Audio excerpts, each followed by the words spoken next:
केवल 9 दिन तक देवी की आराधना कर लो, नंगे पैर ले लो, या किसी देवी जी के मंदिर में जाकर नंगे पैर झंडा उठा के, ध्वजा उठा के, चुंदड़ी पकड़ के माता जी के मंदिर तक चले जाओ।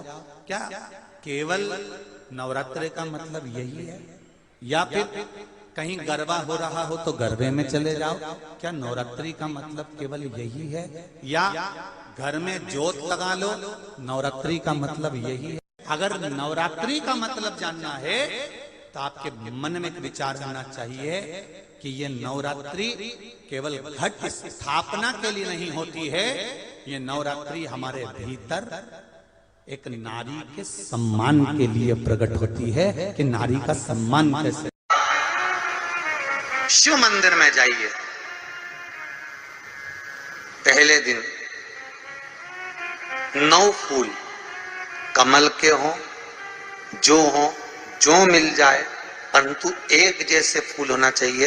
ये नहीं कि आज तुमने गुलाब का चढ़ाया, कल कमल का चढ़ा दिया, परसों गेंदा का चढ़ा दिया, नरसों चमेली का चढ़ा दिया, फिर रात रानी का चढ़ा दिया। ऐसे फूल ना चढ़ाए, एक जैसे फूल 9 दिवस तक।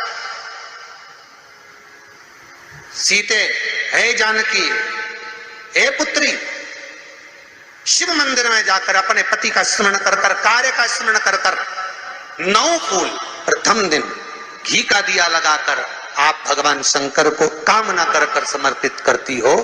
दूसरे दिन वही फूल दुगने हो जाना चाहिए, 18। तीसरे दिन फिर 9 जोड़ लो। किसी भी स्थान पर,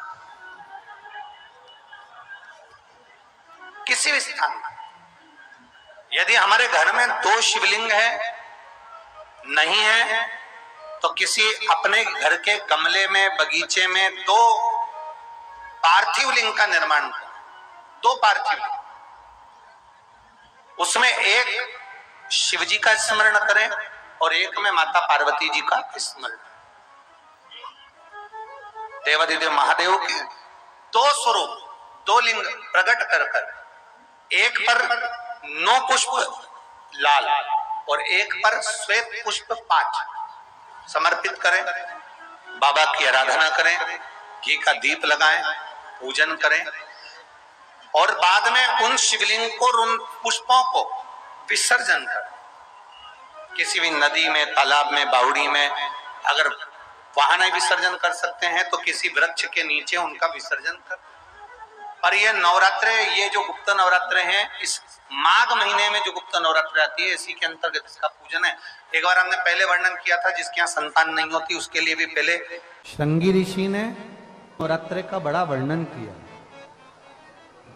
नवरात्रि के लिए कहते हैं कि नवरात्रि के अंतर्गत 9 लाल फूल और 5 श्वेत पुष्प, ये दोनों। लोग कहते हैं कुत्रे में हम देवी की आराधना करें, पत्र में हम भगवान की आराधना करें, पर शिव महापुराण की कथा कर रही है, भगवान शंकर का चरित्र कथा है। अगर आपने देवी भागवत का स्मरण किया हो या भगवान शिव की एक पवित्र आनंदमय कथा स्कंद पुराण के काशी खंड में अगर सुनी हो या उसमें भी नहीं पढ़ पाए हो, तो श्रृंगी ऋषि के चरित्र में आता है।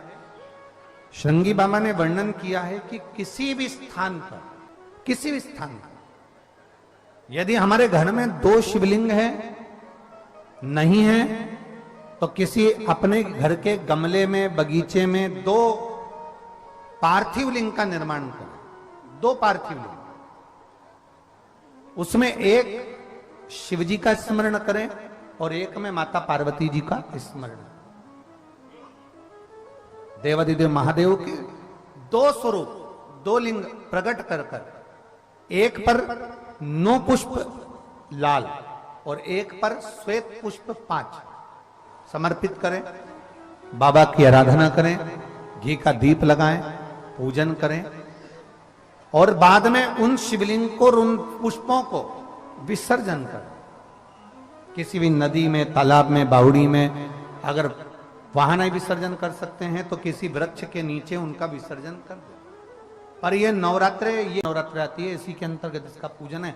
एक बार हमने पहले वर्णन किया था, जिसके यहाँ संतान नहीं होती उसके लिए भी पहले जो आषाढ़ के महीने में जो गुप्त नवरात्र आते हैं उसका स्मरण कराया था। नवरात्रे में भी देवी की आराधना का एक स्मरण का सुख है महाराज। ज्योत का विधान है, नवरात्रे में देवी की ज्योत लगती है, अखंड ज्योति लगती है, जवारे बुआए जाते हैं, कलश लगता है। ज्योत का भी विधान है। जिसके यहाँ दिया अखंड जलाया जाता है, अगर वो दिए की लो, दिए की बाती अगर दक्षिण दिशा की होती है तो उसके घर में साल भर में एक घात जरूर होती है। जो दिया अखंड जलता है उसकी बाती का मुख दक्षिण का नहीं होना चाहिए।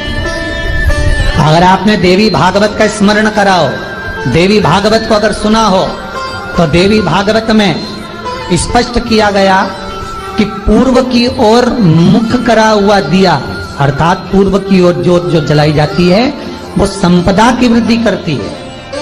पश्चिम की ओर मुख कर कर जो ज्योत लगाई जाती है महाराज वो वैभव को देती है, और उत्तर की ओर जो मुख कर कर ज्योत जलाई जाती है, उत्तर की ओर जो ज्योत का मुख रहता है वो आयु की वृद्धि करती है, घर में अकाल मौत को रोकती है। दक्षिण की ओर ज्योत ना लगाएं। अगर आपको लगाना है पूरब की लगाएं, पश्चिम की लगाएं या उत्तर की लगाएं। और जितने दिन महारानी जगदम्बा जगतधात्री दुर्गा भवानी चैत्र नवरात्रे में, शरदीय नवरात्रे में, आषाढ़ी नवरात्रे में, आदिक पौष नवरात्रे में हम जगत जननी जगदम्बा की जब स्थापना करते हैं, या हम नूतन घर का प्रवेश करते हैं, या गणेश जी की स्थापना करते हैं, या कोई दुकान को प्रवेश करते हैं, या कोई शुभ कार्य करने के लिए अग्रण्य होते हैं, तो हम कलश की स्थापना क्यों करते? कलश के अंदर आखिर ऐसा क्या विराजमान है कि 33 कोटि देवता उस कलश के अंदर आकर बैठ जाते हैं। आप कोई यज्ञ करने जा रहे हो, आप कोई पोथी पुराण करने जा रहे हो, आप कोई अच्छा कार्य करने जा रहे हो, तो ब्राह्मण देवता कह देते कलश की स्थापना होगी, कलश की शोभा यात्रा निकलेगी, कलश यात्रा निकलेगी, कलश विराजमान होगा।